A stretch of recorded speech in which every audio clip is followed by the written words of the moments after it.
Papasalamat po ang lahat kay President Marcos kasi nung umupo siya, marami pong naidagdag na budget. More or less, nung umupo siya noong 2022, nadagdagan po ng 3 billion yung budget ng corn program. So kami po ay naipatupad namin kaagad yung mga programa. Kaya kamukha po ng pagbibigay po natin ng seeds, fertilizer, irrigation facilities, training, at saka po yung post-harvest facility, tsaka farm equipment. Yung mga farm equipment, yung pong traktora.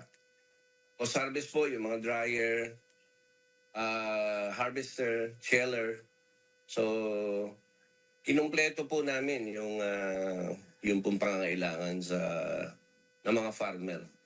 Kaya ang kagandahan po, nung before President Marcos, ang budget namin ay nasa ano lang kami more or less 2.5 billion Pero nung pagkakaupo niya ng 2022, dinagdagan po kagad yun ng 3 billion yung budget ng world. And maybe next year po ay kung aprobahan po ng Congress and Senate, ang proposal po namin ay nadagdagan pa po kami ng another 3 billion for next year sa 2026 para po maipatupad po yung mga sinasabi nating different assistance to the farmers.